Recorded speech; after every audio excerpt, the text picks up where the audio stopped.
Hello friends, welcome to IAS PCS केंद्र। Friends, इस video में हम 71st बीपीएससी नोट सीरीज के अंतर्गत फिजिक्स को कंटिन्यू करेंगे। पिछले वीडियोज को अगर आपने नहीं देखा है तो डिस्क्रिप्शन बॉक्स में लिंक दिया हुआ है, आप जाकर उन वीडियोज को भी ज़रूर देख सकते हैं। चलिए बिना किसी देरी के इस वीडियो को हम शुरू करते हैं, एक एक करके सारी बातों को डिस्कस करते हैं। देखिए, इसके पहले हमने जहाँ तक बातें कर ली है उसके आगे हम कंटिन्यू करेंगे। जैसे इसमें हम वेव मोशन की बात करेंगे, जिसके अंतर्गत देखिएगा साउंड वेव की बात करेंगे, लाइट वेव की बात करेंगे। फिर लाइट के अंतर्गत बहुत सारी चीज़ें हैं जो एग्जाम पर्सपेक्टिव से इंपॉर्टेंट है, उन सब की बात करने वाले हैं। फिर आगे ह्यूमन आई की बात करेंगे, इसी के अंतर्गत हीट एंड थर्मोडाइनमिक्स की बात कर लेंगे, इलेक्ट्रिसिटी एंड मैग्नेटिज्म की बात कर लेंगे। देखिए, फिजिक्स के अंतर्गत जितनी भी चीज़ें हैं जो सिलेबस में हैं उन सब की बात हम करने वाले हैं। चलिए बिना किसी देरी के इस वीडियो को हम शुरू करते हैं, एक एक करके सारी बातों को डिस्कस करते हैं। देखिए, वेव मोशन की बात कर लिया, तरंग गति की बात कर लिया, तो मुख्यतः आप वेव की बात करें तो मुख्यतः आप दो तरह के वेव देखेंगे। एक तो यांत्रिक वेव देखिएगा, मैकेनिकल वेव, एंड दूसरा इलेक्ट्रोमैग्नेटिक वेव, विद्युत चुंबकीय तरंग। यांत्रिक वेव के अंतर्गत देखिएगा अनुप्रस्थ तरंग, ट्रांसवर्स वेव एंड अनुदैर्ध्य तरंग, लॉन्गिट्यूडनल वेव। देखिए, transverse wave and longitudinal wave में क्या डिफरेंस है ये मैं आपको समझाने की कोशिश करता हूँ। देखिए, मान लीजिए जैसे कि ट्रांसवर्स वेव की बात कर लिया है, तो अगर वेव की जो डायरेक्शन है ये ऐसी है, ये मान लेते हैं कि वेव की डायरेक्शन है, तो वेव की जो डायरेक्शन होगी ना, इसके डायरेक्शन के परपेंडिकुलर डायरेक्शन में वाइब्रेशन होता है। अगर इस वेव की बात कर लिया तो अनुप्रस्थ तरंग की बात कर लिया तो इसमें जो वाइब्रेशन होता है, वेव की जो डायरेक्शन होती है ना, वेव की डायरेक्शन के परपेंडिकुलर डायरेक्शन में, अगर वेव की डायरेक्शन ये है तो इसके परपेंडिकुलर डायरेक्शन में वाइब्रेशन होता है। ठीक है, जैसे मान लीजिए किसी यहाँ पर एक धागा बांध दीजिए और यहाँ आप पकड़ लीजिए, यहाँ पर पकड़े रहिए, उसके बाद यहाँ पर ऐसे करके छोड़िएगा तो ये ऐसे ऐसे धागा होते हुए आपको दिखता है, धागा में ऐसा कंपन होते हुए दिखता है। आप मेरी बातों को समझ पा रहे होंगे। ठीक, तो ये किसका एग्जाम्पल है? अनुप्रस्थ तरंग का एग्जाम्पल है, ट्रांसवर्स वेव का एग्जाम्पल है। और सबसे जो बेस्ट एग्जाम्पल है ट्रांसवर्स वेव का वो है लाइट वेव, प्रकाश तरंग। ठीक है, हाँ, उसके बाद अनुदैर्ध्य तरंग की बात कर लिया, लॉन्गिट्यूडनल वेव की बात करें तो ये आप ऐसे समझ सकते हैं कि लॉन्गिट्यूडनल वेव जो होता है ना, देखिए वेव की जो डायरेक्शन होती है, मान लीजिए ये वेव की डायरेक्शन है, तो वेव की जो डायरेक्शन होती है इसी के अलोंग या फिर इसी के समानांतर जो पार्टिकल्स होते हैं, चाहे ऐसे आप समझ लिए, इसी के डायरेक्शन में वेव में कंपन होता है। वेव में क्या होता है? कंपन होता है, इसी के अलोंग या फिर इसी के समानांतर।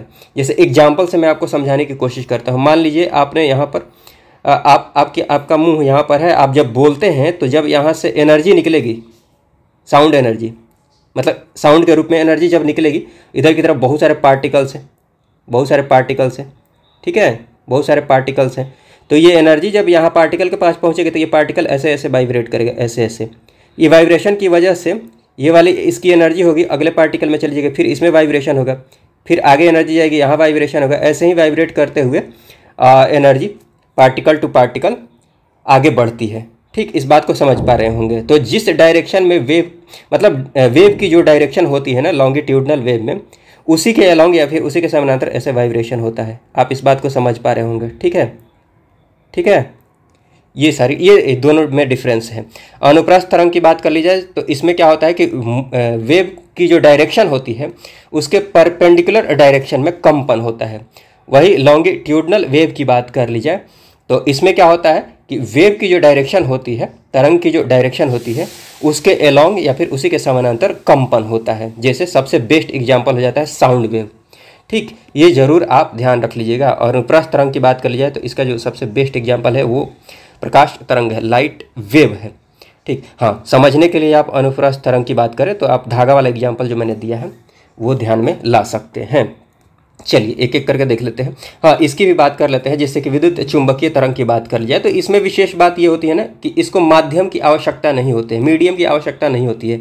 तो यहाँ पर देखिएगा कि जो लाइट वेव है ना, जो प्रकाश तरंग है ना, इसको भी माध्यम की आवश्यकता नहीं होती है। इसीलिए ये प्रकाश तरंग जो होता है ये इलेक्ट्रोमैग्नेटिक वेव भी होता है। ठीक, तो ये बात भी आप ध्यान रख लीजिएगा। इसीलिए यहाँ पर देखिएगा कि इलेक्ट्रोमैग्नेटिक वेव के अंतर्गत प्रकाश तरंग को भी लिखा है। ठीक है, अब बाकी जो अनुप्रस्थ तरंग की बात कर लिया, इसकी जो प्रॉपर्टी होती है क्या होती है कि जो वेव की डायरेक्शन होगी उसके परपेंडिकुलर डायरेक्शन में वाइब्रेशन होना चाहिए। ठीक है, तो वो कौन से वेव है? अनुप्रस्थ वेव है। ठीक है, चलिए, हाँ, तो विद्युत चुंबकीय तरंग की बात कर लीजिए तो इसके कुछ एग्जाम्पल्स हैं, इनको ध्यान रख लीजिएगा। जैसे लाइट वेव है, एक्सरे है, गामा रे है, रेडियो तरंग है। ठीक, परावैंगनिक किरणें आदि हैं, ठीक है। तो ये एग्जाम्पल्स ध्यान रख लीजिएगा।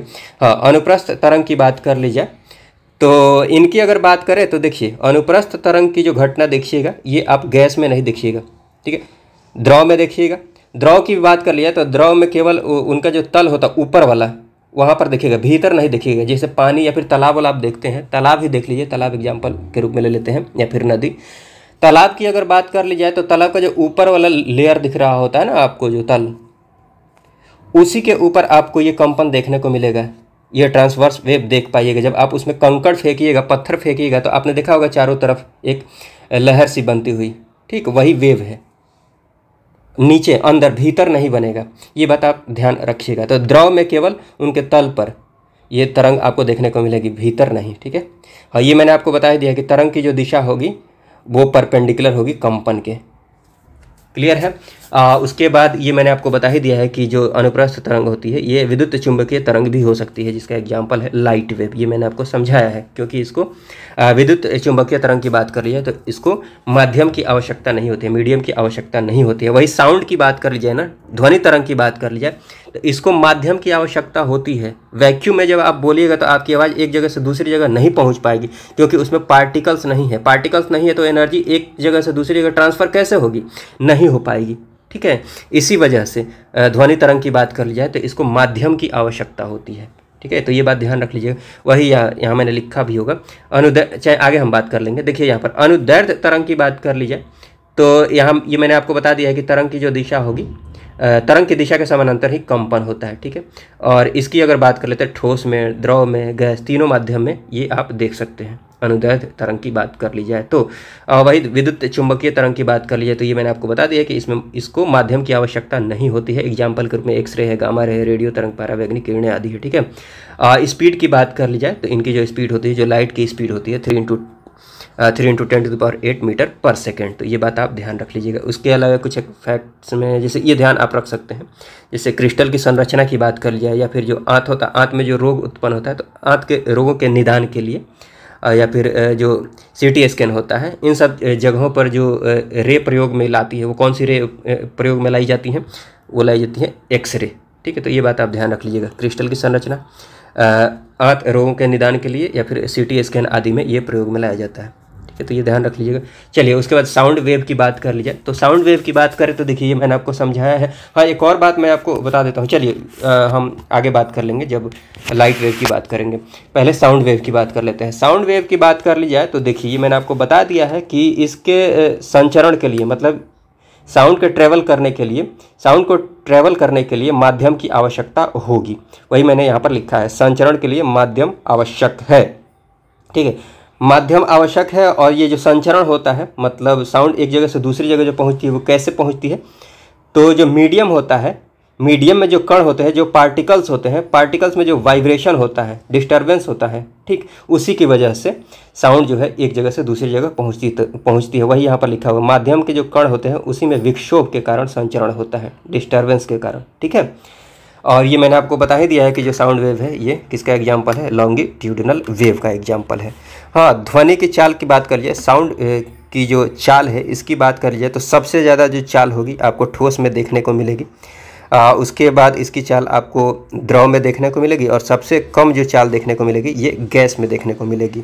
हाँ, वहीं अगर बात यहाँ देखिएगा कि टेम्परेचर का क्या प्रभाव पड़ता है साउंड पर, तो टेम्परेचर बढ़ाइएगा तो जो साउंड की चाल होगी वो बढ़ जाएगी, ठीक। और आर्द्रता की बात कर ली जाए, ह्यूमिडिटी की बात करें कि आखिर ह्यूमिडिटी का ध्वनि की चाल पर क्या प्रभाव पड़ता है, तो आप इसको ऐसे समझ सकते हैं। देखिए ह्यूमिडिटी का मतलब क्या होता है, एयर में वाटर कंटेंट का बढ़ जाना, वाटर की मात्रा का बढ़ जाना।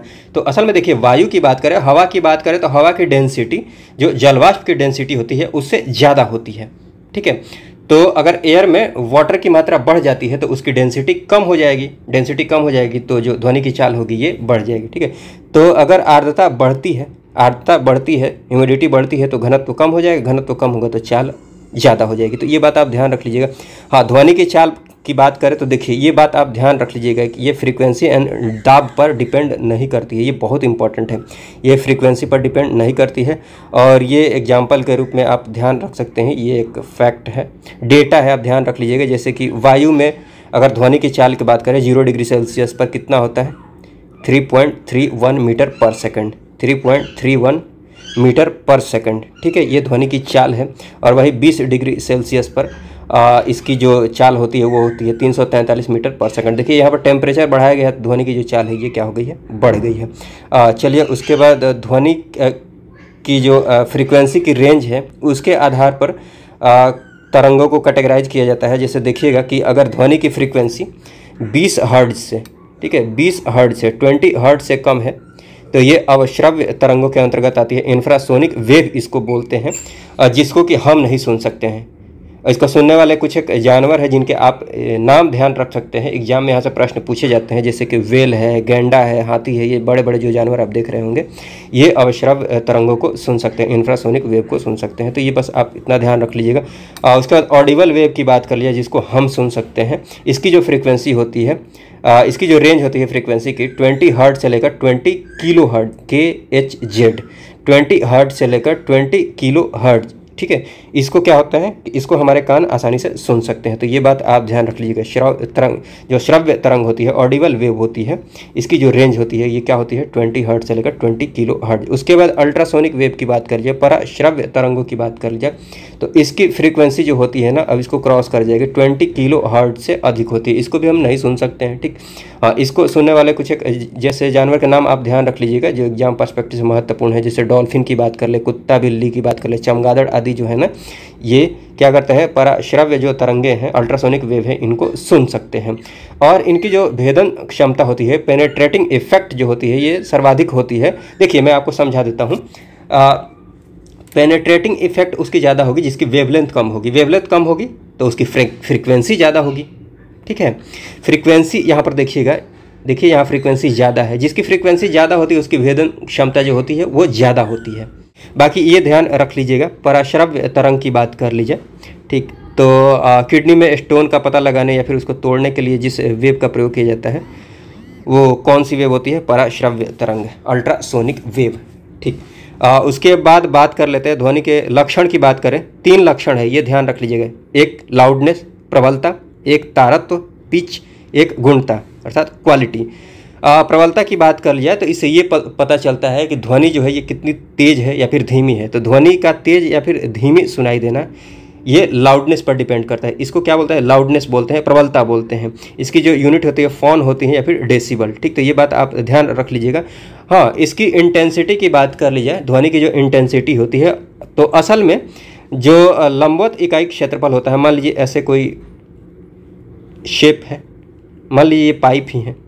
ठीक, ये पाइप है और इस पाइप से होकर ये साउंड गुजर रही है ऐसे, और ये लंबवत आप एरिया देख रहे होंगे। तो यूनिट एरिया से जो साउंड यहाँ से गुजरेगी उसको क्या बोलेंगे, इंटेंसिटी बोलेंगे। ठीक है, तो लंबवत इकाई क्षेत्रफल से इकाई समय में जो गुजरने वाली ऊर्जा होती है, एनर्जी होती है, उसको ध्वनि की तीव्रता बोलते हैं। ये बात आप ध्यान रख लीजिएगा। इसकी जो यूनिट होती है ये आप ध्यान रख सकते हैं, joule per metre square second, joule per metre square second. और जूल पर सेकंड जो होता है ये क्या होता है, वॉट होता है, शक्ति होती है। ठीक है, तो यही यहाँ पर वॉट लिखा हुआ था, वॉट पर मीटर स्क्वायर भी आप ध्यान रख लीजिएगा। उसके बाद दूसरी जो दूसरा जो इसका लक्षण होता है तारत्व, पिच। पिच की बात कर ली जाए तो पिच से ये पता चलता है कि ध्वनि जो है ये पतली है या फिर मोटी है। तो मोटी या फिर पतली ध्वनि का होना ये पिच पर डिपेंड करता है। अर्थात कहने का मतलब ये होता है कि अगर समान प्रबलता की, समान अगर लाउडनेस है, प्रबलता अगर समान है, तो उन दोनों में अगर डिफरेंस पता करना हो, अंतर देखना हो, तो ये किससे अंतर दिखेगा आपको, पिच से पता चलेगा। तो समान प्रबलता की जो 2 ध्वनियाँ होती है उसमें अंतर किससे डिसाइड होता है, पिच से डिसाइड होता है। जैसे मान लीजिए एक लड़का बोल रहा है 40 डेसिबल में, उसकी जो आवाज़ है उसकी प्रबलता की बात कर ली जाए तो 40 डेसिबल है, और लड़की भी बोल रही है वो भी 40 डेसिबल। दोनों की प्रबलता समान है, लेकिन पता कैसे चलेगा कौन लड़का का आवाज़ है, लड़का की आवाज़ है और कौन लड़की की आवाज़ है, तो वो तारत्व से पता चलेगा, पिच से पता चलेगा किसकी आवाज़ पतली है किसकी आवाज़ मोटी है। तो मोटी पतली आवाज़ जो है ना इसी को पिच बोलते हैं। ठीक है, और ये फ्रीक्वेंसी पर डिपेंड करती है। जिसकी फ्रीक्वेंसी ज़्यादा होगी उसकी पिच क्या होगी, ज़्यादा होगी। इसीलिए लड़कियों की पिच ज़्यादा होती है अर्थात उनकी फ्रीक्वेंसी ज़्यादा होती है। तो ये बात आप ध्यान रख सकते हैं, ये मैंने यहाँ पर लिख दिया है कि फ्रीक्वेंसी ज़्यादा होती है, तारत्व ज़्यादा होती है, ठीक। तो इसीलिए उसमें पतलापन ज़्यादा, तो ये रिलेशन है, फ्रीक्वेंसी ज़्यादा तो तारत्व ज़्यादा तो पतलापन ज़्यादा। तो लड़कियों की जो पिच होती है ये लड़कों से ज़्यादा होती है अर्थात उनकी फ्रीक्वेंसी ज़्यादा होती है, ये बात आप ध्यान रख लीजिएगा। और देखिए फ्रीक्वेंसी की बात करें, फ्रीक्वेंसी वेवलेंथ की बात आ रही है, तो मैं थोड़ा सा आपको यहाँ पर बता देना चाहूँगा। यहाँ पर बताने से पहले चलिए एक बार गुण की बात कर लेते हैं, फिर वहाँ पर चलते हैं। गुण की बात करें तो देखिए, अगर प्रबलता भी समान है और तारत्व भी समान है, प्रबलता समान है, तारत्व समान है, तो फिर जो जिस कैरेक्टरिस्टिक्स से, जिस लक्षण से ध्वनि में डिफरेंस पता किया जाता है उसको क्या बोलते हैं, गुणता बोलते हैं, ठीक। तो ये बात आप ध्यान रख लीजिएगा।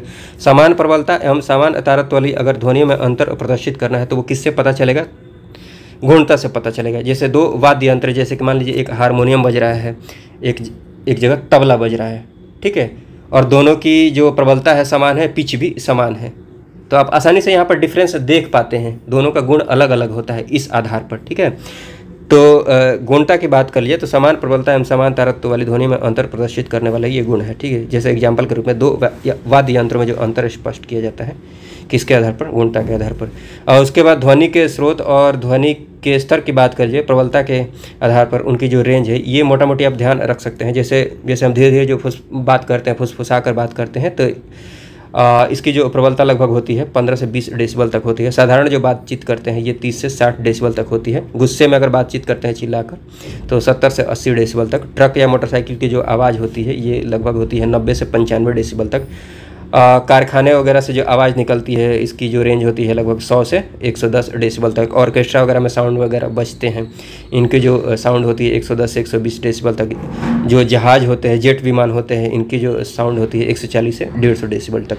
बाकी कुछ एक फैक्ट्स हैं, जैसे कि WHO की बात कर लिया, वर्ल्ड हेल्थ ऑर्गेनाइजेशन की बात कर लिया, तो इनके अनुसार एक नगर के लिए जो सुरक्षित ध्वनि प्रदूषण स्तर है वो कितना है, 45 डेसिबल। इसके नीचे ही साउंड होनी चाहिए, इनके कहने का मतलब ये है, ठीक है। उसके बाद हानिकारक स्तर की बात कर ली जाए कि जो हानिकारक स्तर होता है ध्वनि का, जिससे कि हमारे शरीर पर, हमारे कान पर उसका बहुत बुरा प्रभाव पड़ेगा, वो होता है 80 डेसिबल, ठीक है। तो ये बात आप ध्यान रख सकते हैं, 80 डेसिबल से ज़्यादा अगर साउंड है तो उसका बुरा प्रभाव पड़ेगा, ठीक। बाकी अगर बात करें कि किसी भी शोर को बर्दाश्त करने की जो अधिकतम सीमा होती है जिसको आप झेल सकते हैं, तो वो 90 डेसिबल तक होता है। उसके आगे पेनेट्रेटिंग हो जाता है, लगता है कि कान दर्द करने लगेगा, ठीक है। उसके बाद ध्वनि के, हाँ ये बात भी आप ध्यान रख सकते हैं, ध्वनि का जो परावर्तन होता है, जो रिफ्लेक्शन होता है। देखिए एक तो आपने देखा होगा इको, या आपने महसूस किया होगा प्रतिध्वनि, जो पहाड़ी एरिया में जाकर अगर चिल्लाते हैं तो आवाज़ जो रिटर्न होकर, मतलब रिफ्लेक्ट होकर वापस आती है, लौट के वापस आती है, उसको इको बोलते हैं। या फिर खाली हॉल में, खाली रूम अगर हो, कमरा हो या फिर हॉल हो बड़ा सा खाली हो, उसमें भी बोलते हैं तो जो ध्वनि होती है वो रिफ्लेक्ट होकर वापस आती है, ठीक है, उसी को इको बोलते हैं।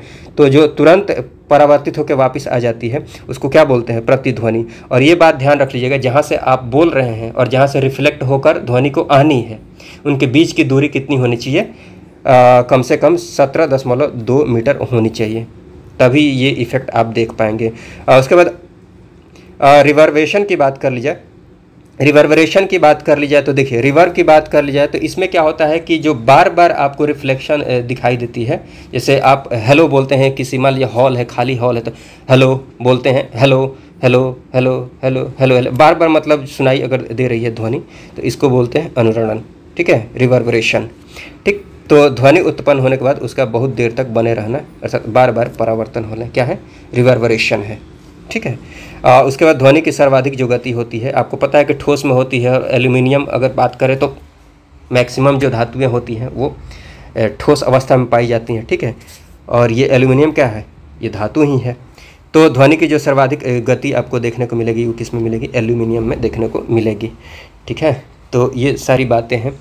चलिए एक बार मैं आपको जल्दी से फ्रीक्वेंसी एंड वेवलेंथ के बारे में बता देता हूँ। बार बार ये चीज़ें आपको मिल रही हैं, जैसे कि ये वेव है, ये वेव है, ठीक है। इस वेव में देखिएगा कि ये जो साइकिल यहाँ से यहाँ तक ये कंप्लीट हो गई, तो ये जो साइकिल कंप्लीट हो रही है, एक साइकिल कंप्लीट हो गई। साइकिल कंप्लीट होने के बाद ये जो आप ये लेंथ देख रहे होंगे, ये जो डिस्टेंस है, ये लेंथ है, यही क्या है, वेव लेंथ है। तो इसको आप देखिए, या फिर ये जो श्रिंग है, ये सबसे ऊपर वाला जो ये, इसको एम्पलीट्यूड बोलते हैं, सबसे ऊपरी पोर्शन यहाँ पर, और सबसे ऊपर में ये जो दिख रहा है हाइट, तो इनके बीच जो ये डिस्टेंस है, ठीक है, ये क्या है, ये भी वेवलेंथ है, या फिर ये जो सबसे नीचे ये गर्त है, ये ट्रफ देखिए, ये इनके बीच जो डिस्टेंस है ये भी क्या है, ये वेवलेंथ है। तो एक और बात आप यहाँ पर ध्यान रख लीजिएगा कि वेवलेंथ एंड जो फ्रीक्वेंसी होती है इनमें उल्टा रिलेशन होता है। मतलब अगर वेवलेंथ ज़्यादा है तो फ्रीक्वेंसी उसकी क्या होगी, कम होगी, और वेवलेंथ अगर कम है इसका मतलब फ्रीक्वेंसी ज़्यादा होगी। ये मैं आपको यहाँ से समझाने की कोशिश करता हूँ। जैसे टाइम पीरियड भी आप ध्यान रख सकते हैं। जैसे देखिएगा, यहाँ से यहाँ तक जाने में, एक साइकिल कंप्लीट करने में जो टाइम लगता है, ठीक, वही इस वेव का क्या हो जाएगा, टाइम पीरियड हो जाएगा।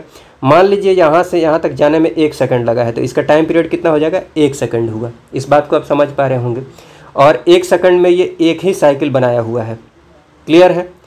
अब मान लीजिए कि इसकी वेवलेंथ कम कर देते हैं, एक ही सेकंड में इसकी वेवलेंथ को कम करते हुए, एक ही सेकंड में, ठीक है, टाइम उतना ही है, एक ही सेकंड में देखिएगा कि इसकी वेवलेंथ कम करते हुए ऐसे ऐसे ऐसे ऐसे बहुत सारी वेव बन गई है। तो देखिए यहाँ पर ये वेवलेंथ कम हो गई है, ये वेवलेंथ कम हो गई है, लेकिन एक ही सेकंड में देखिए कितनी बार ये वेव बन गई, ठीक है, कितनी बार बन गई है, 1 2 फिर यहाँ 3 4, ठीक, यहाँ पर एक ही बार, 1 सेकंड में यहाँ पर 1 बार, और बाद वाला जो मैंने एग्जांपल समझाया उसमें 1 सेकंड में 4 बार।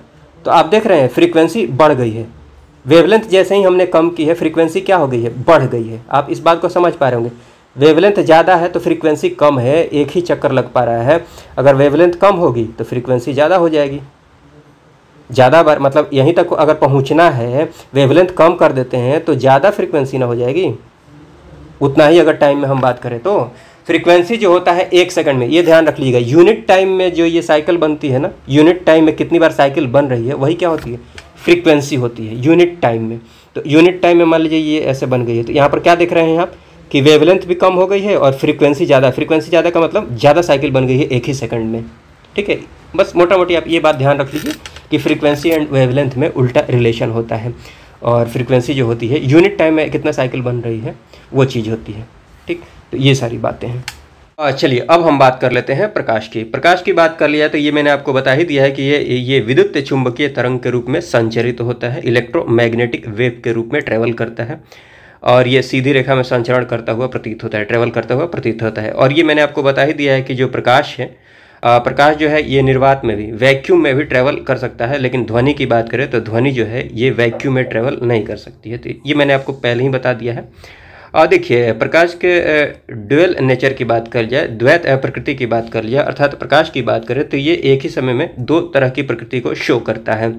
एक तो वेव की प्रकृति शो करेगा, एग्जाम्पल के रूप में देख लीजिएगा कि इसी के अंतर्गत व्यतिकरण देखिएगा, इंटरफेरेंस देखिएगा, इंटरफेरेंस ऑफ लाइट देखिएगा, डिफ्रैक्शन देखिएगा अर्थात विवर्तन देखिएगा, ध्रुवीकरण की बात कर लीजिए, पोलराइजेशन की बात कर लीजिए। तो ये सब क्या है, वेव की वजह से, मतलब वेव नेचर के अंतर्गत ये सब घटनाएं घट रही हैं। और वही प्रकाश के कण की प्रकृति की बात कर ली जाए, पार्टिकल नेचर की बात कर ली जाए, तो यहाँ पर देखिएगा जैसे कि प्रकाश का जो फोटो इलेक्ट्रिक इफेक्ट होता है, क्योंकि प्रकाश के जो कण होते हैं उसको क्या बोलते हैं, फोटोन बोलते हैं, और फोटोन की बात करें तो उसमें ऊर्जा होती है, ठीक। तो फोटो इलेक्ट्रिक इफेक्ट जो है वो किसकी व्याख्या करता है, प्रकाश के कण की व्याख्या करता है। तो ये सारी बातें हैं। उसके अलावा देखिएगा कि हालांकि देखिएगा, ये तो आप ध्यान रख लीजिएगा कि प्रकाश का जो ड्यूअल नेचर होता है, जो द्वैत प्रकृति होती है, इसमें क्या होती है कि प्रकाश जो है एक ही समय में particle nature and wave nature दोनों शो करता है। हालांकि प्रकाश का जो आधुनिक क्वांटम सिद्धांत है, क्वांटम सिद्धांत के अकॉर्डिंग अगर देखा जाए, ये बस आप ध्यान रख सकते हैं, तो प्रकाश जो है न तो कण के समान है और ना ही तरंग के समान है, ठीक। बस आप ये ध्यान रख लीजिएगा, प्रकाश का जो आधुनिक क्वांटम सिद्धांत है इसके अकॉर्डिंग अगर बात करें तो। बाकी सामान्यतः अगर बात कर लिया जाए तो प्रकाश का जो ड्यूअल नेचर है, द्वैत प्रकृति है, इसके अकॉर्डिंग देखें तो प्रकाश जो है एक ही समय में 2 तरह का नेचर, 2 तरह की प्रकृति शो करता है, ठीक। उसके बाद प्रकाश की वेवलेंथ की बात कर लिया, वेवलेंथ ये ध्यान रख लीजिएगा, ये जो रेंज 4000 एंगस्ट्रम से लेकर 7000 एंगस्ट्रम तक, इसमें 10 से मल्टीप्लाई कर दीजिएगा तो ये 400 नैनोमीटर हो जाएगा और ये 700 नैनोमीटर हो जाएगा, ठीक है। तो नैनोमीटर में भी ध्यान रख लीजिएगा एंड एंगस्ट्रम में भी ध्यान रख लीजिएगा। एंगस्ट्रम में ध्यान है तो बस 10 से मल्टीप्लाई कीजिएगा तो ये 400 न्यूटन हो जाएगा, ये 700 हो जाएगा। उसके बाद देखिएगा स्पीड की बात करिए, प्रकाश की चाल की बात करें तो इसकी जो चाल होती है, मैक्सिमम जो इसकी स्पीड होती है ये होती है 3 × 10⁸ 8 मीटर पर सेकंड, ठीक, मैक्सिमम स्पीड निर्वात में, वैक्यूम में। तो ये तो आपको ध्यान होगा ही, 3 × 10⁸ मीटर पर सेकंड। हाँ, उसके बाद हम चलिए बात कर लेते हैं अपवर्तनांक की, रिफ्रैक्टिव इंडेक्स की। ये इम्पॉर्टेंट है एग्जाम पर्सपेक्टिव से अगर बात कर ली जाए तो काफ़ी इम्पॉर्टेंट ये चीज़ है रिफ्रैक्टिव इंडेक्स, और इससे हम जो प्रकाश की चाल है उसको भी डिसाइड कर लेंगे। ठीक है, देखिए रिफ्रैक्टिव इंडेक्स की बात कर ली जाए, अपवर्तनांक की बात कर ली जाए, तो इसमें क्या होता है कि प्रकाश की चाल देखिए निर्वात में मतलब वैक्यूम में जो प्रकाश की चाल होती है, और जब मान लीजिए कि यहाँ पर मैं आपको समझाने की कोशिश करता हूँ, यहाँ नीचे आइएगा, इधर, यहाँ किधर गया, यहीं पर देखिएगा, फिर वहाँ चलते हैं हम। जैसे यहाँ पर देखिएगा, यहाँ ये प्रकाश, ये रे है, किरण ऐसे आ रही है, ये एक अलग मीडियम है, ये अलग मीडियम है, और ये वाला जो है ये अलग मीडियम है, दोनों अलग अलग माध्यम है। तो मान लीजिए ये वाला जो है ना ये वैक्यूम है, ठीक है। तो यहाँ से जब रे आएगी, किरण आ रही है ऐसे, और दूसरे मीडियम में जाएगी, तो इसमें देखिएगा कि ये इसका जो मार्ग भी परिवर्तित हो जाता है, इसके अलावा स्पीड भी बदल जाती है, चाल भी परिवर्तित हो जाती है। तो आपको ये ध्यान रखना है कि इधर की तरफ स्पीड कुछ और होगी, इधर की तरफ स्पीड कुछ और होगी। अगर इसको हम वैक्यूम मान लेते हैं, निर्वात मान लेते हैं, और इधर की तरफ कोई भी माध्यम हो, ठीक, तो इधर माध्यम है, इधर क्या है, वैक्यूम है, ठीक है। तो इधर की तरफ जो प्रकाश की चाल होगी और इस माध्यम में जो प्रकाश की चाल होगी, तो दोनों का जो अनुपात होगा वही क्या होगा, अपवर्तनांक होगा, रिफ्रैक्टिव इंडेक्स होगा। ठीक, तो यही मैं आपको समझाने की कोशिश करता हूँ। कहाँ गया, यहाँ पर देखिएगा, हाँ यहाँ, ये रिफ्रैक्टिव इंडेक्स, प्रकाश की चाल जो निर्वात में होती है और प्रकाश की चाल माध्यम में, ठीक, दोनों का जो रेशियो होगा वो क्या हो जाएगा, अपवर्तनांक हो जाएगा। और ये मैंने आपको बता ही दिया है कि निर्वात में प्रकाश की चाल सबसे अधिक होती है, मैक्सिमम होती है। इसके अलावा किसी भी माध्यम में प्रकाश गुजरेगी, किसी भी माध्यम से होकर प्रकाश गुजरता है, तो उसकी स्पीड, उसकी गति जो होगी वो कम ही होगी। इस बात को आप ध्यान रखिएगा, और यहाँ से भी आप समझ सकते हैं। देखिए, ये मैं आपको समझाने की कोशिश करता हूँ। यहाँ पर ये तो फिक्स है, ये क्या है, फिक्स है। प्रकाश की चाल जो है मैक्सिमम होती है निर्वात में 3 × 10⁸ मीटर पर सेकंड, ये क्या है, फिक्स है, ठीक।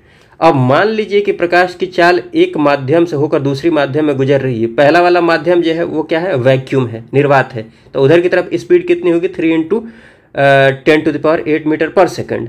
और जब माध्यम बदल के दूसरी तरफ प्रकाश जाता है, लाइट जाती है, उधर भी मान लीजिए कि वैक्यूम ही है, दूसरी बाउंड्री क्रॉस करके जब लाइट जाती है, तो उधर भी मान लीजिए वैक्यूम ही है, तो उधर भी प्रकाश की चाल कितनी हो जाएगी, उधर भी प्रकाश की चाल 3 × 10⁸ मीटर पर सेकंड स्क्वायर ही हो जाएगी, ठीक है।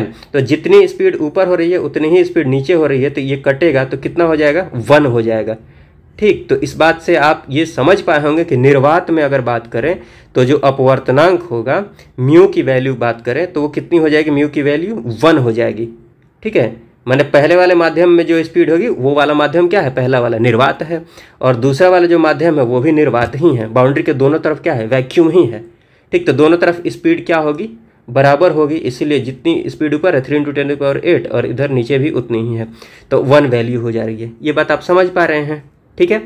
अब देखिएगा, मान लीजिए कि प्रकाश की चाल इधर तो चलिए फिक्स है 3 × 10⁸, और नीचे की तरफ अगर मान लेते हैं माध्यम में वैक्यूम नहीं होके मान लेते हैं ग्लास है, या फिर वाटर मान लेते हैं, जल मान लेते हैं, तो जल क्या हो जाता है, एक माध्यम हो गया। अब इसमें क्या होगा, प्रकाश की चाल कम हो जाएगी, ऊपर जो वैल्यू है इससे कम होगी। जैसे एग्जाम्पल के रूप में आपको छोटा सा नंबर लेकर समझाने की कोशिश करता हूँ। मान लीजिए ऊपर 4 है और नीचे भी 4 अगर लेते हैं तो दोनों बराबर लेते हैं। मान लीजिए ये 3 × 10⁸ होता है, 3 × 10⁸ होता है, तो कट के 1 हो जाता है। लेकिन चूंकि, एक मिनट रुकिएगा, लेकिन चूंकि अलग अलग हम वैल्यू ले रहे हैं, ऊपर मान लेते हैं कि 3 × 10⁸ के बदले हम कोई और नंबर लेते हैं। जैसे मान लीजिए खाली 3 ही ले लेते हैं हम, ठीक है, ऊपर में छोटा सा नंबर लेते हैं जिससे कि आपको समझाने में आसानी हो। और नीचे जो जल में प्रकाश की जो चाल है उसको समझाने के लिए मैं मान लेता हूँ, मान लीजिए 2 है, यहाँ पर 2 है, ठीक। चाल तो कम हो ही रही है, अब कम कितनी हो रही है उसमें मैंने एग्जाम्पल के रूप में 2 ले लिया है। इस बात को आप समझ पा रहे होंगे। तो ऊपर वाले से अगर नीचे वाले की वैल्यू कम होती है तो जब डिवाइड कीजिएगा तो ये कितना होगा, 1 पॉइंट कुछ होगा। समझ पा रहे हैं आप, 1 पॉइंट कुछ होगा, 2 से 3 में डिवाइड कीजिएगा तो कितना होगा, 1.2 होगा। कहने का मतलब ये हुआ मेरा कि अगर निर्वात के अलावा प्रकाश जो है अगर किसी माध्यम में पहुंचता है तो उसके अपवर्तनांक की जो वैल्यू होगी वो क्या हो जाएगी, 1 से बढ़ जाएगी। जैसे देखिएगा यहाँ पर प्रकाश की चाल अगर जल में बात करें, अगर जल से होकर गुजरती है तो वैक्यूम में उसकी चाल 3 × 10⁸ होगी, और नीचे उसकी चाल चूँकि कम हो जाएगी, कम हो जाने की वजह से इसकी जो वैल्यू होगी ये 1 से ज़्यादा ही होगी। तो यही यहाँ पर ये दिया हुआ है, और ये रियल वैल्यू है, मतलब निर्वात में 1 होती है और जल में प्रकाश की जो चाल होती है 1.33 होती है। तो ये याद रख लीजिएगा, ठीक है। भले मैंने आपको एग्जाम्पल से समझाने के लिए कोई भी वैल्यू लेकर समझा दिया है, लेकिन ये वैल्यू ध्यान रख लीजिएगा 1.33, ठीक है। और यहाँ पर कांच से अगर होता है, ग्लास से होकर प्रकाश गुजरता है तो वहाँ पर देखिए इसकी वैल्यू, म्यू की वैल्यू, अपवर्तनांक की वैल्यू 1.55।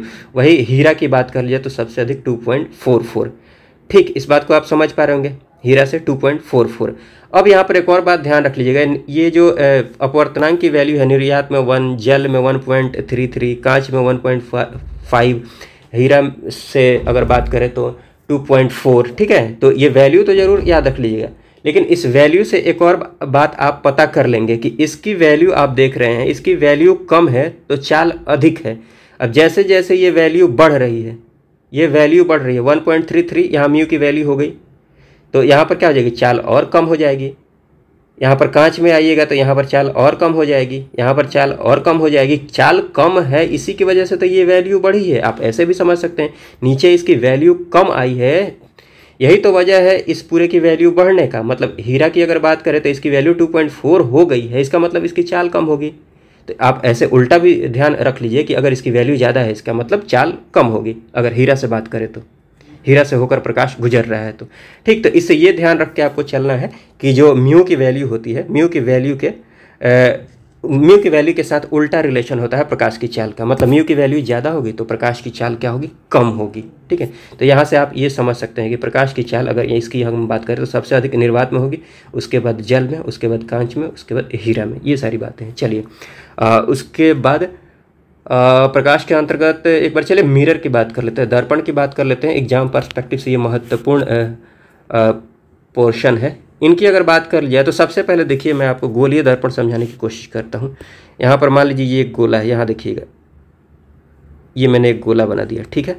अब इस गोले से, अब गोला का मान लीजिए कि ये क्या है, सेंटर है, यहाँ पर देखिएगा ये सेंटर है, और मान लेते हैं कि ये गोला जो है कांच का है, इसको हम यहाँ से काट लेते हैं, यहाँ से काट लेते हैं, और काट के ये वाला जो ये वाला हिस्सा है ना, इसको अलग कर लेते हैं। ठीक है, अलग कर लेंगे तो कुछ ऐसा मिल जाएगा, ऐसा मिलेगा ना।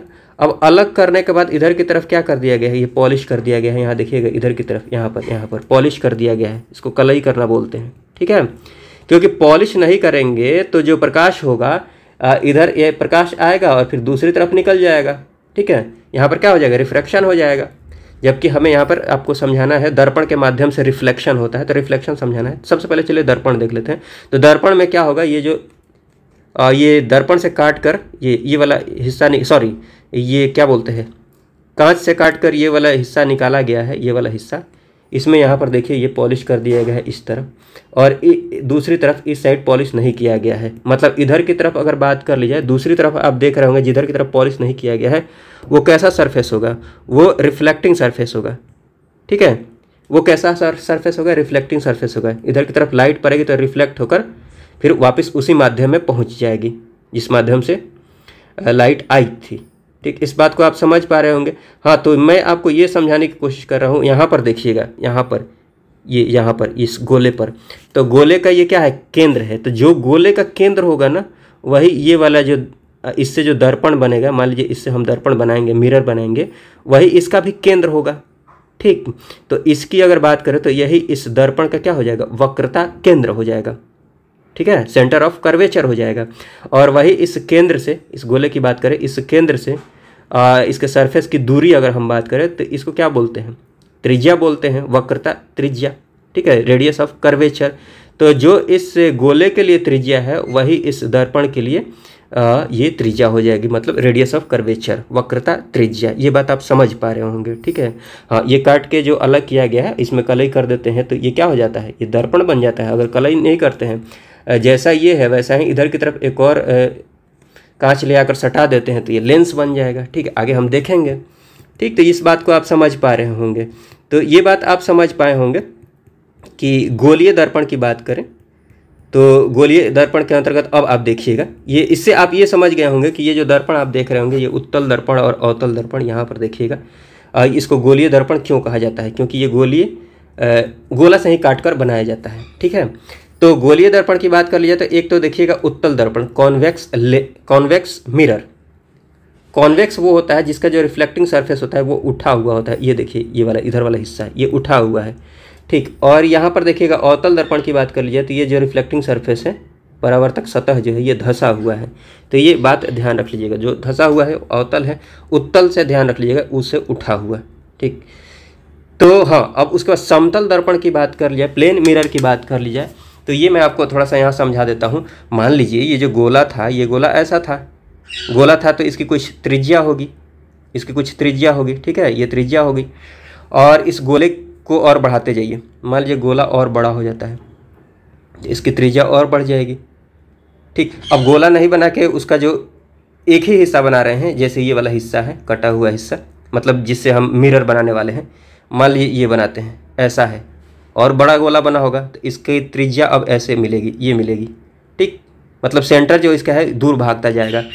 उसके बाद मान लीजिए थोड़ा और सीधा करते हैं तो इसका सेंटर और दूर भाग जाएगा, बहुत दूर चला जाएगा। उसके बाद मान लीजिए कि थोड़ा और सीधा, एक सेकंड रुकेगा, थोड़ा और सीधा किए हैं तो इसका जो सेंटर है और दूर भाग जाएगा, रेडियस ऑफ कर्वेचर और बढ़ जाएगा। समझ रहे हैं इस बात को। मान लीजिए ऐसे ही करते करते बिल्कुल सीधा कर देते हैं तो इसका रेडियस ऑफ, इसका जो सेंटर है कहाँ पर मिलेगा, अनंत पर चला जाएगा, अनंत पर चला जाएगा, मतलब नहीं दिखेगा आपको। ठीक, इसीलिए समतल दर्पण की बात करें तो इसकी जो वक्रता त्रिज्या होती है वो क्या होती है, अनंत होती है। ठीक, इसलिए मैंने ये सब समझाया है।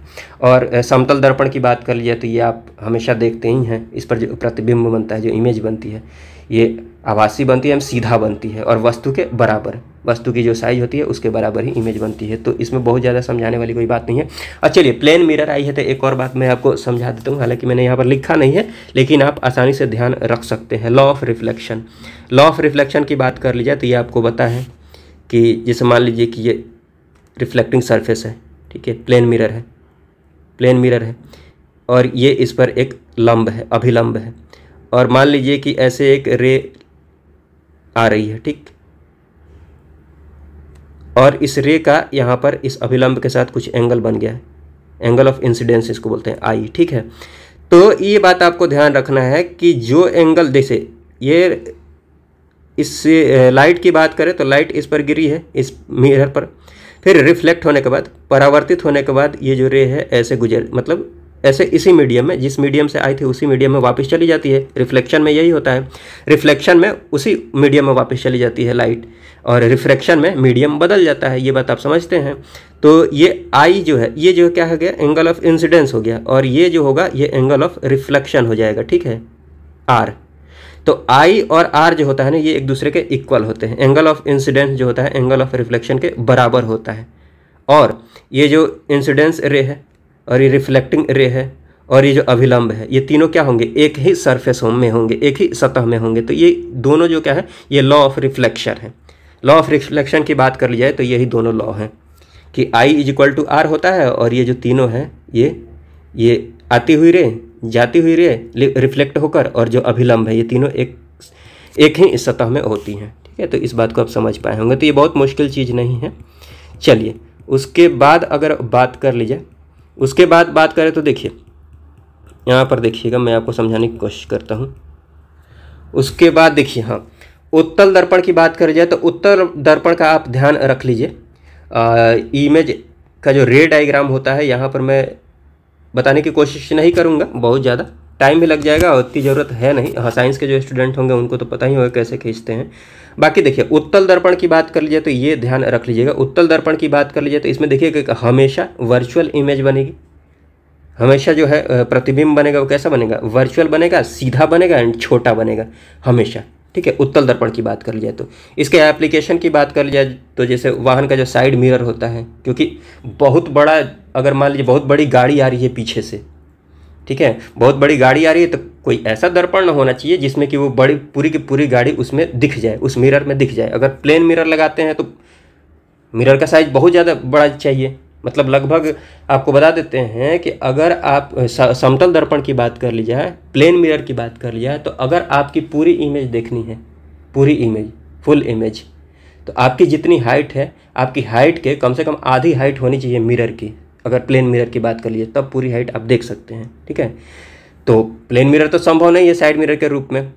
उत्तल दर्पण में खास बात ये होती है कितनी भी बड़ी वस्तु हो उसको आप इसमें इस मिरर में देख सकते हैं, पूरी इमेज देख सकते हैं छोटा करके, ठीक है। इसीलिए उत्तल दर्पण को यूज किया जाता है साइड मिरर के रूप में, ये ध्यान रख लीजिएगा। स्ट्रीट लाइट्स में यूज किया जाता है, एटीएम मशीन वगैरह में यूज किया जाता है, ठीक। एटीएम मशीन में देखिएगा, मशीन में ऊपर की तरफ लगा हुआ होता है। ये आपकी प्राइवेसी के लिए लगा हुआ होता है ताकि आप ये देख पाएँ कि पीछे कोई है तो नहीं, जो आप जब पिन एंटर कर रहे हैं वो देख ना ले, ठीक है।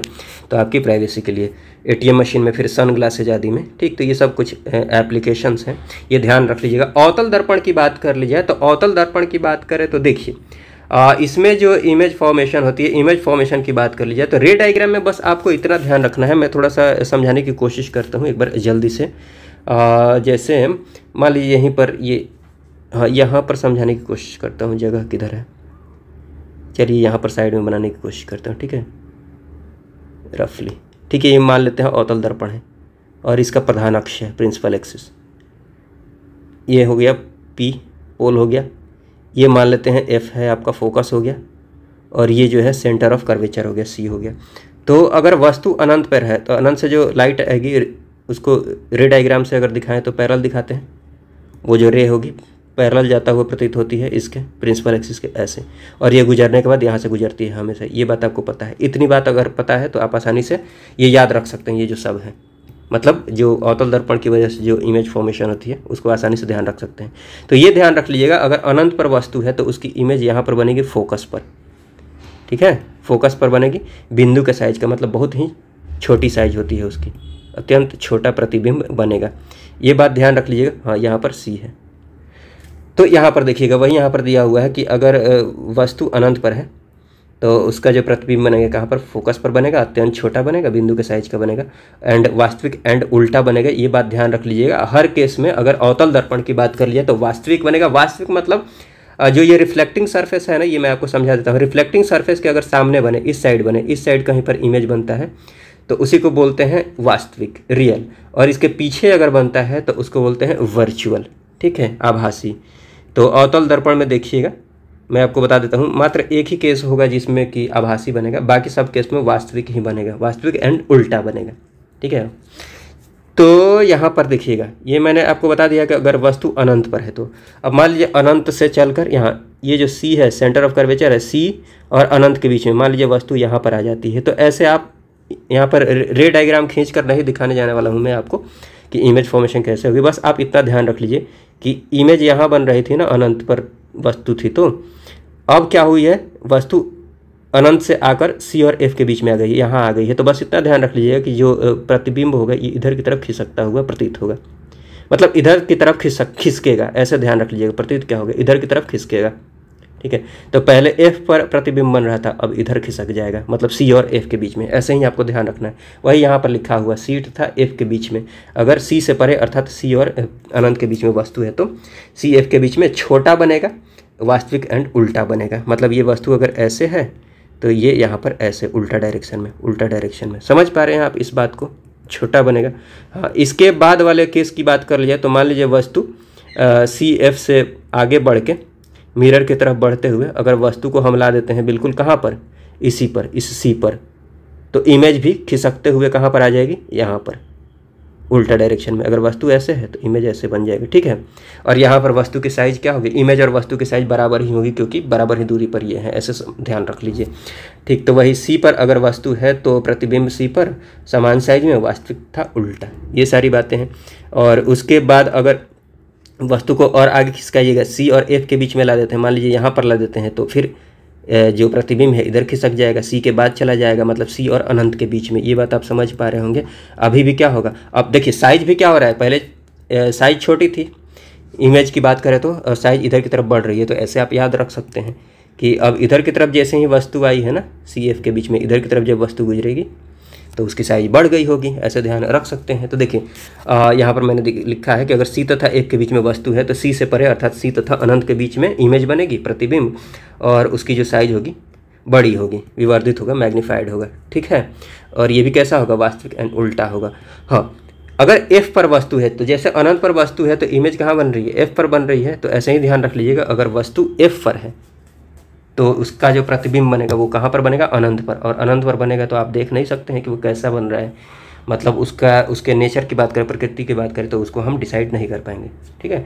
तो वही यहाँ पर लिखा हुआ प्रतिबिंब प्राप्त नहीं होगा, अनंत पर बनेगा लेकिन दिखेगा नहीं कि कैसा बन रहा है, ठीक। उसके बाद पी तथा एफ के बीच में, मतलब अब देखिए इस केस में आपको ध्यान रखना है, अब इस एफ से आगे बढ़ के मान लीजिए वस्तु यहाँ पर आ गई है, तो इस केस में यही केस आपको ध्यान रखना है कि इसी केस में जो वस्तु इसी केस में जो प्रतिबिंब बनता है वो दर्पण के पीछे बनता है, ठीक है, मिरर के पीछे बनता है, मिरर के पीछे बनेगा अर्थात आभासी बनेगा। और ये बात ध्यान रख लीजिएगा कि बड़ा बनता है, मैग्नीफाइड बनता है, ठीक है। और आभासी बनेगा तथा सीधा बनेगा, जब भी मिरर के पीछे बनेगा तो आभासी तथा सीधा बनेगा, ये बात आप ध्यान रख लीजिएगा, चाहे ये हो चाहे उत्तल दर्पण हो। हाँ, इसमें अगर बात कर लीजिए, अवतल दर्पण की बात कर ली जाए तो इसमें बड़ा बनता है, वही उत्तल दर्पण की बात कर ली जाए तो छोटा बनता है, ठीक है।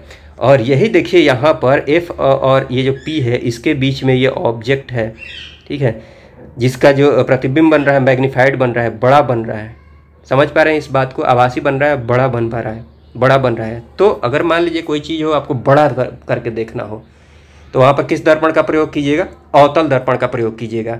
हाँ, शर्त क्या है कि वो जो वस्तु है वो एफ और इसका जो पी है इसके बीच होना चाहिए। इसीलिए आप देखिएगा कि जो सलून वगैरह में आपने ध्यान नहीं दिया होगा, लेकिन सलून में जो शेविंग के लिए दर्पण प्रयोग किया जाता है वो अवतल दर्पण ही होता है। और व्यक्ति जब बैठता है तो ऑटोमेटिकली उसको कहाँ पर बिठाया जाता है, एफ और पी के बीच में बैठता है। हालांकि ये कोई कैलकुलेट करके नहीं बिठाता है, लेकिन जब वो बैठेगा इतनी जगह ही नहीं होती कि दूर बैठे, ठीक, पास में ही बैठता है तो वो ऑटोमेटिकली एफ और पी के बीच में ही बैठता है। इसीलिए मैग्नीफाइड वहाँ पर दाढ़ी बनाने के लिए जो दर्पण यूज किया जाता है तो उसमें मैग्नीफाइड इमेज दिखता है, ठीक है। तो ये बात आप ध्यान रख लीजिएगा कि अवतल दर्पण की बात कर ली जाए, यही रीजन है कि इसके अनुप्रयोग की बात कर लिया तो इसको शेविंग दर्पण के रूप में यूज किया जाता है। सोलर कुकर में इसका यूज होता है, टॉर्च एंड जो वाहन की हेडलाइट्स होती हैं उसमें इसका प्रयोग होता है, और जो दांत के डॉक्टर होते हैं इनके द्वारा इस दर्पण का प्रयोग किया जाता है दांतों के इलाज में, ठीक है।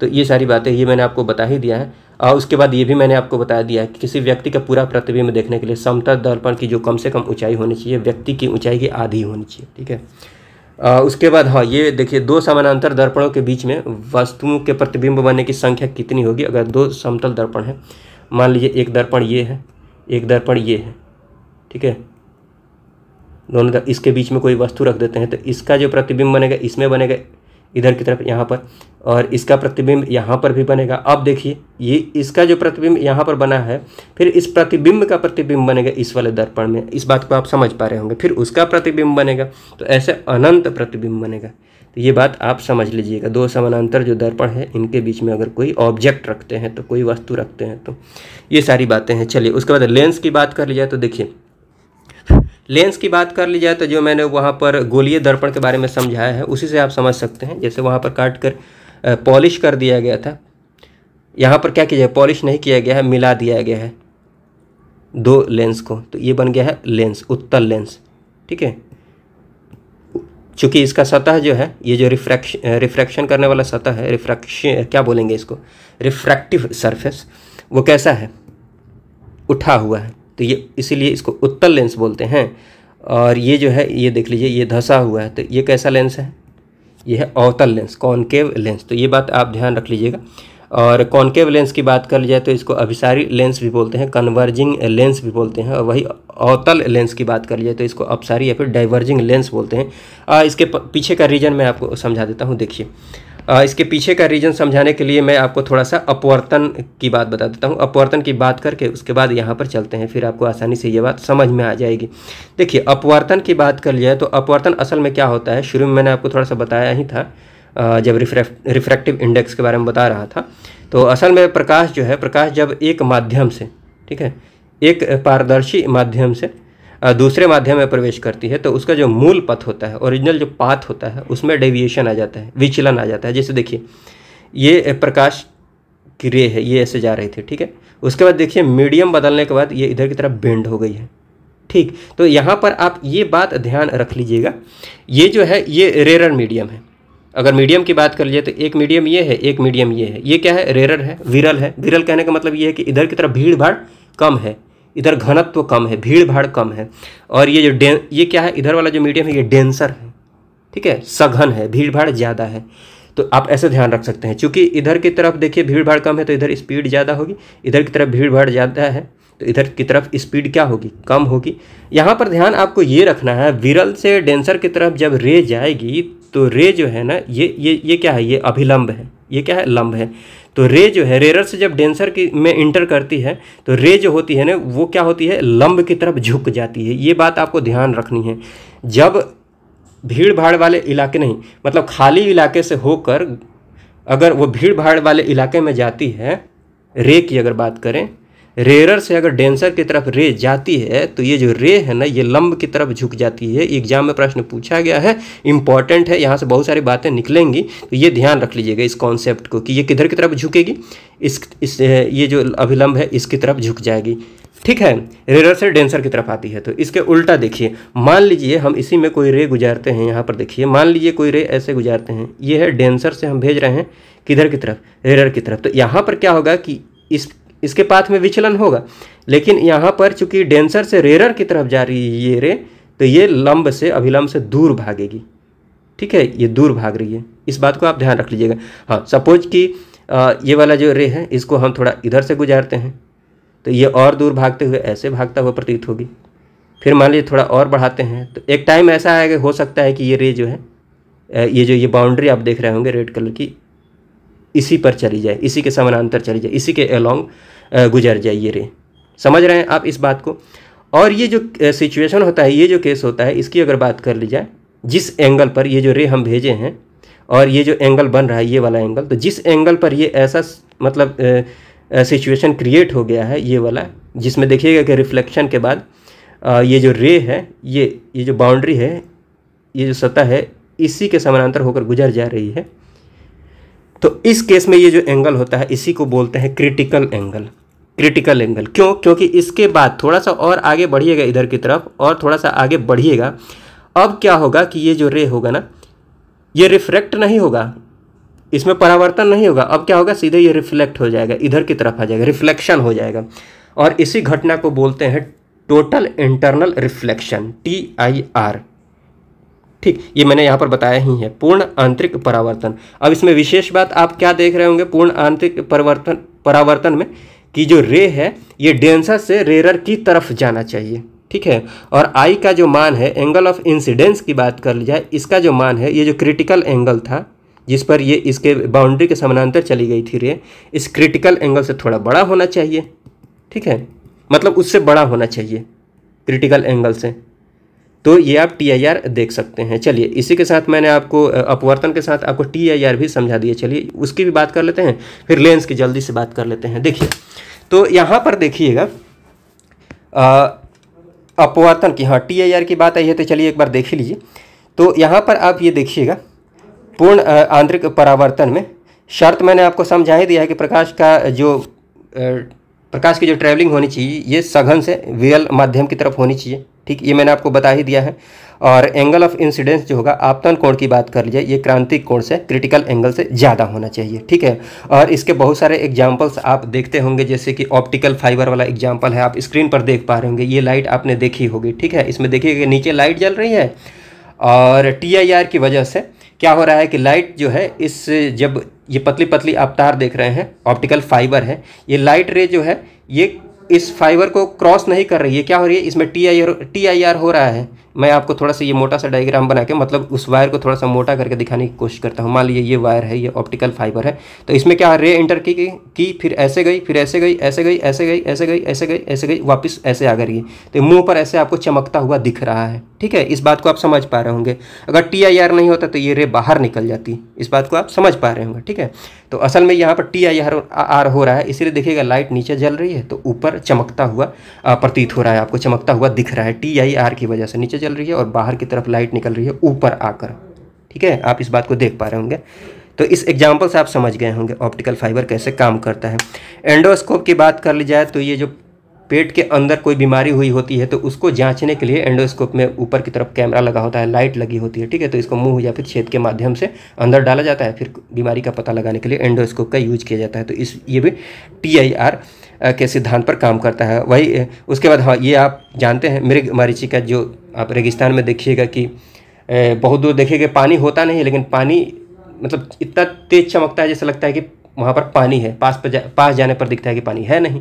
ठीक, तो इसको क्या बोलते हैं, इस घटना को क्या बोलते हैं, मृग मरीचिका। ये TIR की वजह से ही होता है। या फिर आपने ऐसे भी देखा होगा, बस में बैठे होंगे या फिर बाइक से भी जा रहे होंगे तो सड़क पर गर्मी के टाइम में देखिएगा कि काफ़ी दूर सड़क पर देखिएगा पानी जैसा दिखेगा, रोड पर पानी गिरा हुआ है, लेकिन पास जाते हैं तो बिल्कुल सूखा होता है। तो इसी वजह से होता है ये। ठीक है, और उसके बाद कटा हुआ जो हीरा होता है, जगमगाता है, वो TIR की वजह से ही होता है। तो ये बात ध्यान रख लीजिएगा। ये कुछ एक महत्वपूर्ण एग्जाम्पल्स हैं। ठीक है, चलिए TIR की बात मैंने आपको बता दी है। हाँ, रिफ्रैक्शन के अंतर्गत मैंने ये आपको बता ही दिया है कि रेयर से डेंसर की तरफ या फिर डेंसर से रेयर की तरफ अगर प्रकाश जा रहा है तो उसके पाथ में क्या होगा, विचलन होगा। मतलब एक मीडियम से दूसरे मीडियम में जा रहा है तो पाथ में विचलन होगा।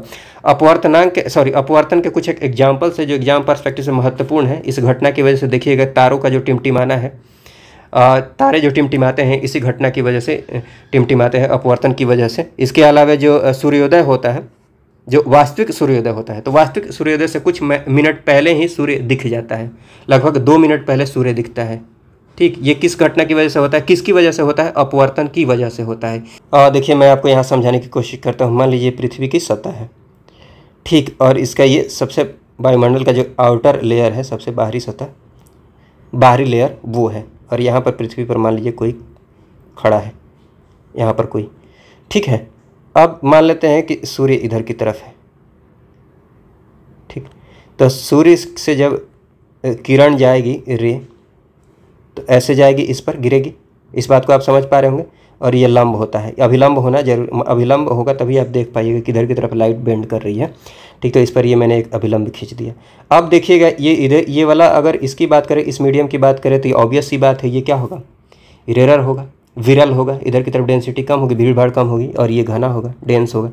तो इसमें देखिएगा कि जब रे गुजरेगी यहाँ से, ये जो सरफेस है यहाँ से, तो चूँकि विरल से सघन की तरफ रे जा रही है, तो ये जो रे है, ये जो अभिलंब है, इसकी तरफ झुक जाएगी। ऐसे समझ रहे हैं आप इस बात को, इधर की तरफ, मैंने ऐसे नहीं जाके ऐसे झुक जाएगी। इस बात को आप समझ पा रहे होंगे। तो ऐसे झुक जाएगी। तो असल में देखिए सूर्य इधर है, किरण ऐसे जानी चाहिए, बट ये झुक कर इधर आ जा रही है अपवर्तन की वजह से।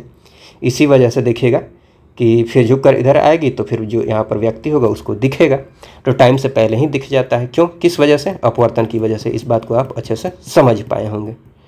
ठीक है, तो ये सारी बातें हैं। इसके अलावा आपने अपवर्तन के बहुत सारे एग्जाम्पल्स देखे होंगे, जैसे कि जल में, पानी में अगर कोई छड़ी डालते हैं आधी, अगर उसको, उस छड़ी को आधी डुबाइएगा, तो जहाँ पर पानी ख़त्म हो रहा होगा देखिएगा वहाँ से छड़ी मुड़ी हुई दिखती है, लगता है कि छड़ी मुड़ी हुई है। तो देखिएगा कि जल में डूबी हुई जो छड़ी होती है, छड़ी का बाहर से छोटी और मुड़ी हुई दिखता है, ये अपवर्तन की वजह से दिखता है।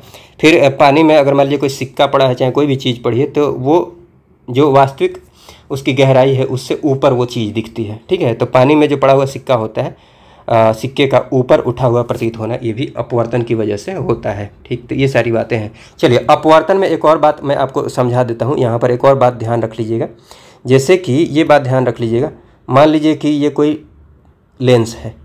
ठीक, तो ये बात ध्यान रख लीजिएगा कि कोई रे जब ऐसे जाएगी ना, मान लीजिए ऐसे रे जा रही है, तो इसमें जब रिफ्रैक्शन होगा तो जिधर की तरफ इस रे की मोटाई होगी, ठीक है, जिधर की तरफ ये लेंस मोटा होगा, उधर की तरफ ये झुकेगी, उधर की तरफ बेंड होगी, क्योंकि उधर की तरफ घनत्व ज़्यादा होता है। ऐसे आप समझ लीजिए, मतलब जिधर की तरफ मोटाई है उधर की तरफ ये रे बेंड होगी। ये मैंने क्यों समझाया है, ताकि आपको कन्वर्जेंस और डाइवर्जेंस समझा पाऊँ। किसमें, कॉन्वेक्स लेंस में। जैसे इस कॉन्वेक्स लेंस की बात कर लीजिए, इसको जूम करके इसी में मैं आपको दिखा देता हूँ। यहाँ पर देखिएगा जैसे ये रे आ रही है, एक रे ऐसे, तो ये मोटाई इसकी किधर की तरफ है, इधर ज़्यादा है या फिर इधर ज़्यादा है, इधर की तरफ ज़्यादा है, तो ये रे इधर की तरफ मुड़ जाएगी। वैसे ही मान लीजिए एक और रे ऐसे आ रही है, इस केस में भी रे इधर की तरफ मुड़ जाएगी। तो ये जितनी भी रे आएंगी ना, एक देख रहे हैं, ये रिफ्रैक्ट होने के बाद से, अपवर्तन के बाद से, देख रहे हैं एक ही जगह पर ये मिलती हुई प्रतीत हो रही हैं ये जो किरणें हैं। तो यहाँ पर क्या हो रहा है, कन्वर्जेंस हो रहा है, इसीलिए इसको कन्वर्जिंग लेंस बोलते हैं, अभिसारी लेंस बोलते हैं। ठीक, वही अवतल की बात कर ली जाए तो अवतल में देखिएगा, अवतल में यहाँ पर देखिएगा कि अगर कोई रे ऐसे आती है तो मोटाई इधर की तरफ ज़्यादा है। एक सेकंड रुकिए, मोटाई इधर की तरफ जाता है तो ऐसे मुड़ जाएगी, ऐसे रे आई ऐसे मुड़ जाएगी। तो यहाँ पर क्या हो रहा है, ये डाइवर्ज हो जा रहे हैं, ये सॉरी गलत हो गया, आई ऐसे मुड़ गए। ठीक है, तो यहाँ पर डाइवर्जेंस हो रहा है, इसीलिए इसको अपसारी लेंस बोलते हैं, डाइवर्जिंग लेंस बोलते हैं। तो ये बात आप समझ पाए होंगे। बाकी उत्तल लेंस की बात कर ली जाए तो इसके एप्लीकेशन की बात करें तो माइक्रोस्कोप में, माइक्रोस्कोप की बात हम आगे करने वाले हैं। कैमरा में इसका प्रयोग होता है, फिर पढ़ने के लिए जो ग्लासेज होते हैं, जो चश्मा होता है उसमें प्रयोग किया जाता है, फिर दूर दृष्टि को दूर करने के लिए, ठीक, उसके सुधार के लिए, अर्थात हाइपर जो मेट्रोपिया होता है उसमें उत्तल लेंस का प्रयोग किया जाता है। ह्यूमन आई में हम इसकी बात करने वाले हैं। ठीक है, तो यहाँ पर बस आप सुन लीजिए। बाकी अवतल लेंस की बात कर ली जाए तो इसका जो सबसे बेस्ट एप्लीकेशन है जो आपको ध्यान रखना जरूरी है वो है कि जो निकट दृष्टि दोष होता है, मायोपिया के सुधार के लिए अवतल लेंस का प्रयोग किया जाता है। ह्यूमन आई में हम ये सारी बातें अच्छे से देखेंगे। ठीक है, आगे ये सारी बातें हैं। उसके बाद देखिएगा, हाँ ये आप ध्यान रख सकते हैं कि जल के अंदर वायु का जो बुलबुला होता है वो असल में दिखता उत्तल लेंस जैसा है, लेकिन वो अवतल लेंस जैसा बिहेव करता है, उत्तल लेंस जैसा नहीं। तो ये बात आप ध्यान रख लीजिएगा। बाकी लेंस की पावर की बात कर ली जाए, शक्ति की बात कर ली जाए तो ये मैंने आपको बता दिया है कि इसका जो SI मात्रक होता है क्या होता है, डायोप्टर होता है, और पावर जो होता है 1/f होता है। f क्या है, फोकस दूरी है, फोकल लेंथ है। ठीक है, तो ये एग्जाम्पल के रूप में मैंने आपको समझाया है चूँकि प्रश्न पूछा हुआ है। तो मान लीजिए पावर क्या है, 2 डायोप्टर है।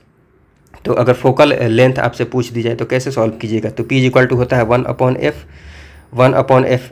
तो P दिया हुआ है 2, तो P की जगह पर 2 रख दिए, ये तो 1 ही हो जाएगा, और ये f आपको निकालना है। फिर क्रॉस मल्टीप्लिकेशन करके दाएं बाएं करके ये वैल्यू निकाल लेंगे। 0.5 मीटर आया है, और चूँकि अब ये चूँकि SI यूनिट है, डायोप्टर क्या है, SI यूनिट है, तो f जो निकल के आएगा, f क्या है, दूरी ही तो है, डिस्टेंस ही तो है, और डिस्टेंस की जो SI यूनिट होती है वो क्या होती है, मीटर होती है। तो ये ऑटोमेटिकली मीटर में ही आएगा। ठीक, इस बात को आप ध्यान रख लीजिएगा। तो ऑप्शन अगर सेंटर में, आंसर अगर सेंटीमीटर में दिया होगा तो आप इसमें 100 से मल्टीप्लाई कर लीजिएगा। ठीक है, इस बात को आप समझ पाए होंगे। बाकी धूप का जो चश्मा होता है उसके पावर की बात करी जाए तो उसकी पावर जो होती है 0 डायोप्टर होती है। तो ये सारी बातें हैं। चलिए, उसके बाद हम बात करते हैं स्कैटरिंग की।